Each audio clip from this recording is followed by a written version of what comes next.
Hello दोस्तों, कैसे हैं आप सभी। चलिए स्टार्ट करते हैं हिंदी प्रैक्टिस सेट नंबर 5। तो आपको पता ही है Allahabad high court RO SSC GD जिस एग्जाम में हिंदी पूछी जाती है उसके लिए ये practice set most important set है। जरूरी नहीं दोस्तों, यानी कि अब जो वैकेंसी नहीं है उसके लिए है।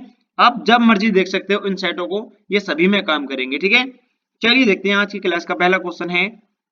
हिंदी साहित्य के इतिहास में प्रसिद्ध कबीरदास, सूरदास, महावीर प्रसाद द्विवेदी, प्रेमचंद, हरिवंश राय बच्चन आदि किस प्रदेश से हैं या राज्य से हैं। तो इनका संबंध है दोस्तों उत्तर प्रदेश से। ठीक है, उत्तर प्रदेश के हैं ये सभी। नेक्स्ट क्वेश्चन है, चलिए, भाषा बोलते समय होने वाले उतार चढ़ाव को क्या कहते हैं। भाषा बोलते समय होने वाले उतार चढ़ाव को क्या कहा जाता है। इसे बोला जाता है दोस्तों अनुतान। ठीक है, अनुतान बोला जाता है। नेक्स्ट क्वेश्चन है, चलिए, क्वेश्चन नंबर 3। रेलगाड़ी एक शब्द है, कैसा शब्द है ये। रेलगाड़ी एक शब्द है, कैसा है। चलिए दोस्तों बताते हैं। तो रेलगाड़ी जो है ये संकर शब्द है। ठीक है, ऑप्शन नंबर डी ठीक है, संकर। चलिए अगला क्वेश्चन है, वीर रस का स्थायी भाव कौन सा है। वीर रस का स्थायी भाव इसमें से कौन सा है। वीर रस का होता है दोस्तों उत्साह। ठीक है, उत्साह। सभी साथी चैनल को सब्सक्राइब कर लीजिए दोस्तों, ताकि जैसे ही सेट अपलोड हो तुरंत आपको पता चल जाएगा। ठीक है, और बेल आइकन को प्रेस कर लेना। मानसिक और शारीरिक कष्ट द्वारा उत्पन्न शिथिलता को क्या कहा जाता है। तो दोस्तों यानी कि इसको कहा जाता है, क्या कहते हैं, इसको बोलते हैं गलानी। ठीक है, गलानी बोलते हैं इसको। चलिए नेक्स्ट क्वेश्चन देखते हैं, भौरा का पर्यायवाची कौन सा है। इनमें बात की गई है भौरा का पर्यायवाची शब्द बताइए। भौरा का पर्यायवाची शब्द इनमें से कौन सा है। ये है दोस्तों भ्रमर। ठीक है, सॉरी यहां पर इसको ठीक कर लीजिए। कौन सा दोस्तों, भ्रमर। यहाँ पर ये बड़ा आ है। ठीक है, तो ये आली बन जाएगा, आली नहीं आली, आली बनाना तभी। तो इसका राइट आंसर हो जाएगा भ्रमर। ठीक है, ऑप्शन नंबर सी ठीक है। चलिए नेक्स्ट क्वेश्चन है, चलिए, निम्नलिखित में से स्त्रीलिंग शब्द कौन सा है। निम्नलिखित में से स्त्रीलिंग शब्द कौन सा है। तो ये है दोस्तों ऑप्शन नंबर ए ठीक है, शोभा। शोभा दी जाती है, की जाती है। ठीक है, शोभा बढ़ गई। ऑप्शन नंबर ए ठीक है। जो शब्द क्रिया की विशेषता बताए उसे क्या कहते हैं। जो शब्द क्रिया की विशेषता बताए उसे क्या कहा जाता है। उसे बोला जाता है क्रिया विशेषण। क्रिया विशेषण बोला जाता है उसको। ठीक है, नेक्स्ट क्वेश्चन है, चलिए, दिए गए विकल्पों में से सही का चयन करके रिक्त स्थान की पूर्ति कीजिए। यानी कन्या डैश के कारण या आरोप में आजीवन जेल हुई। मतलब किसके आरोप में जेल हुई। तो दोस्तों यहां पर बात की गई है कन्या की हत्या के आरोप में उन्हें आजीवन जेल हुई। ठीक है, ऑप्शन नंबर डी ठीक है, हत्या आएगा। ठीक है, कन्या की हत्या के आरोप में। अगला क्वेश्चन है, मैं आज तक परीक्षा में सफल ही हुआ हूं, रेखांकित शब्द को पहचानिए। यानी कि यहां पर बात की गई है तक।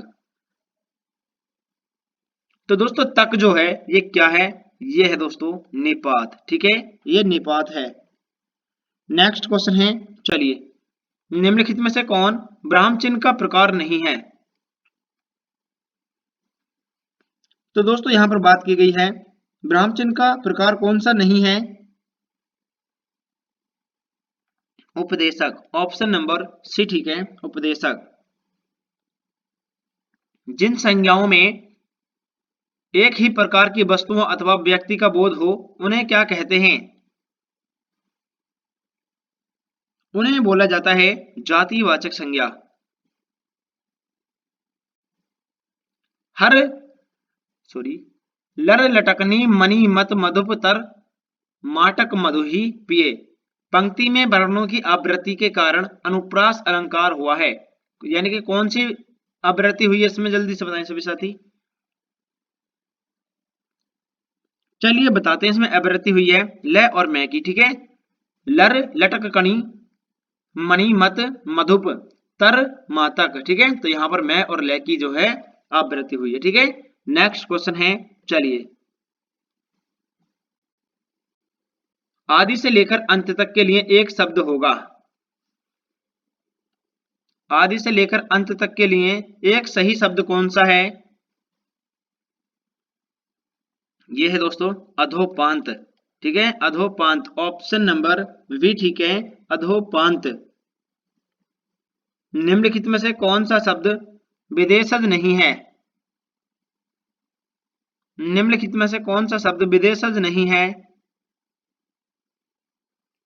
चलिए बताते हैं दोस्तों, विदेशज शब्द जो है यानी कि लौटा, ऑप्शन नंबर ए, ठीक है, लौटा।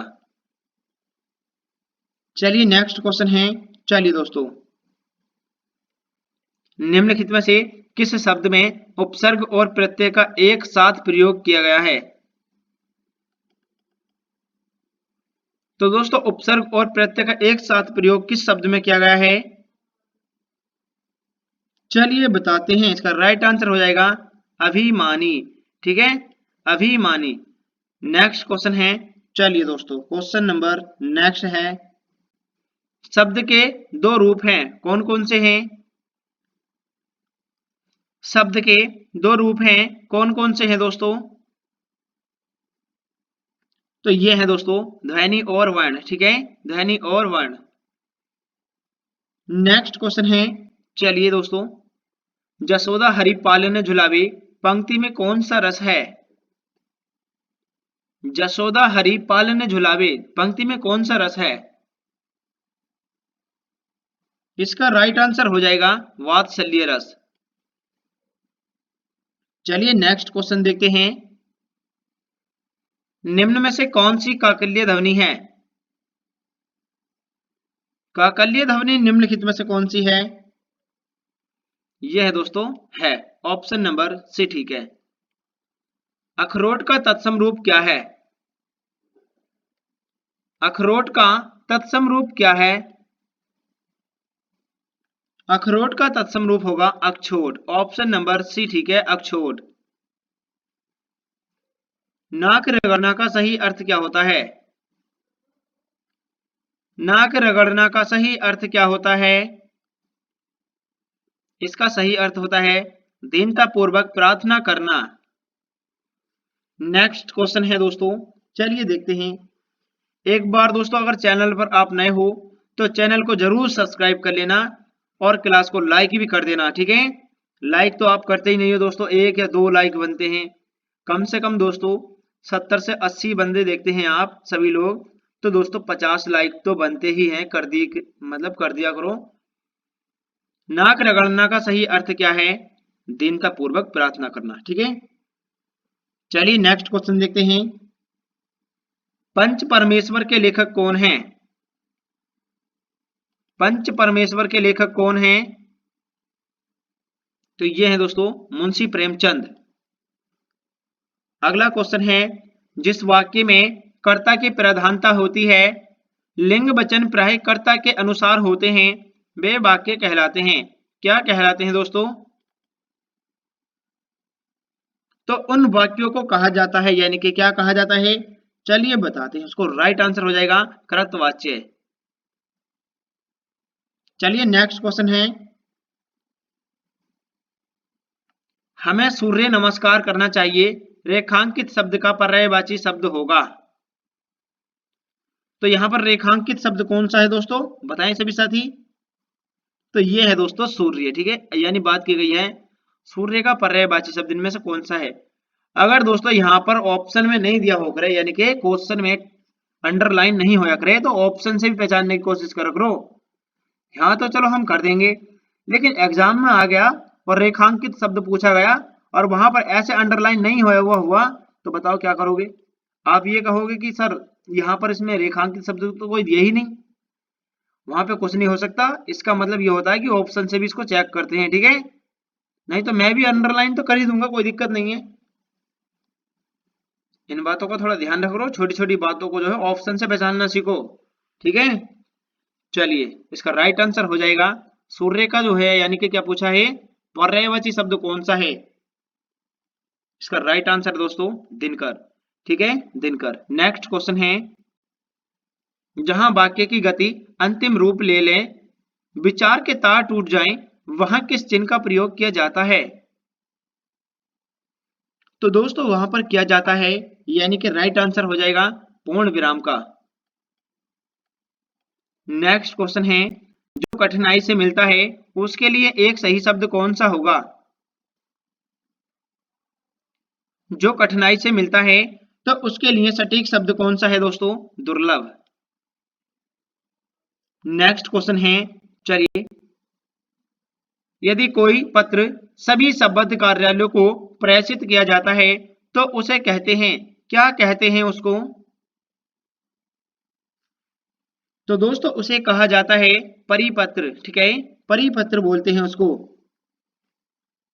नेक्स्ट क्वेश्चन है, निम्नलिखित में से तद्भव शब्द कौन सा है। यहां पर बात की गई है इन चार ऑप्शन में से तद्भव शब्द कौन सा है। तो ये हो जाएगा दोस्तों अचिरज, ठीक है, अचिरज। नेक्स्ट क्वेश्चन है, चलिए, निम्नलिखित में से कौन सा शब्द अलंकार है।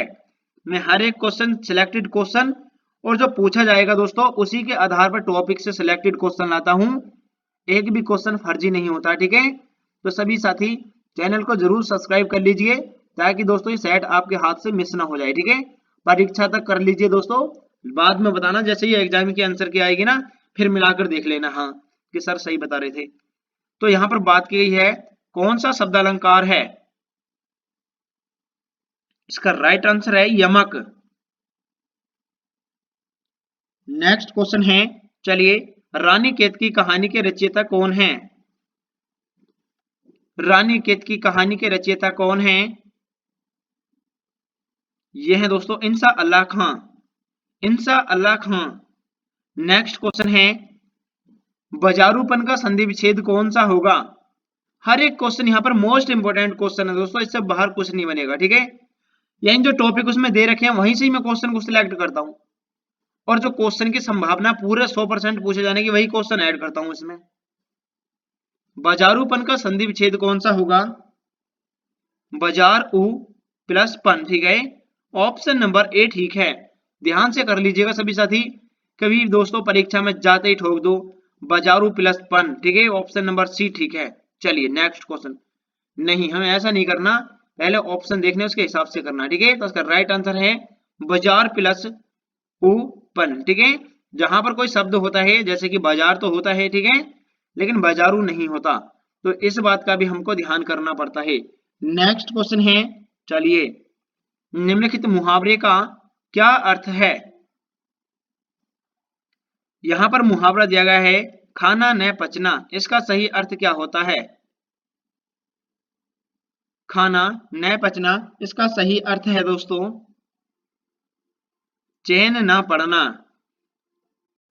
नेक्स्ट क्वेश्चन है, क्षय वर्ण किसके योग से बना है। क्षय वर्ण किसके योग से बना है। तो दोस्तों यह बना है आधा कै प्लस शेष है, ठीक है, ऑप्शन नंबर ए ठीक है। नेक्स्ट क्वेश्चन है, चलिए देखते हैं, लंबोदर में कौन सा समास पाया जाता है। लंबोदर में कौन सा समास पाया जाता है।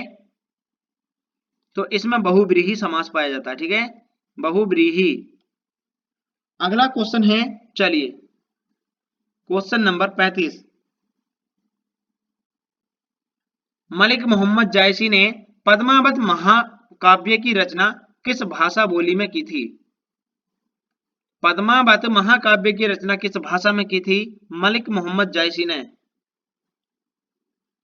तो ये की थी दोस्तों अवधी भाषा में, ठीक है, अवधी। नेक्स्ट क्वेश्चन है, चलिए, हरि गीति का छंद में यति कितनी मात्राओं पर होती है। हरि गीति का छंद में यति कितनी मात्राओं पर होती है, यति। तो ये होती है दोस्तों कितनी मात्राओं पर होती है? चलिए दोस्तों इसका राइट आंसर हो जाएगा 16-12 पर हरी गीतिका। ठीक है, नेक्स्ट क्वेश्चन है, चलिए हरी गीतिका में 28 होते हैं। ठीक है, इस बात का ध्यान रखना। निम्नलिखित वाक्य में रेखांकित के किए हुए भाग में कौन सा पदबंध है? ठीक है, मेरे गांव के चारों ओर जंगल ही जंगल हैं। यहां पर दोस्तों रेखांकित शब्द नहीं बताया गया है, जल्दी से बताइए सभी साथी, फिर मैं बताता हूं आपको रेखांकित शब्द कौन सा है।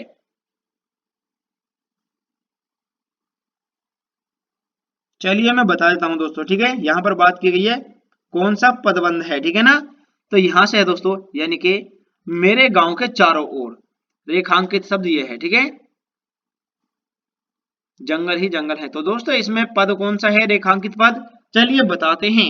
इसका राइट आंसर हो जाएगा क्रिया विशेषण। ये ठीक है, क्रिया विशेषण है। परीक्षा में कोई भी क्वेश्चन नहीं कटेगा बिल्कुल भी। निम्न में से प्रेरणार्थक क्रिया कौन सी है? प्रेरणार्थक क्रिया इनमें से कौन सी है? चलिए दोस्तों बताते हैं प्रेरणार्थक क्रिया कौन सी है।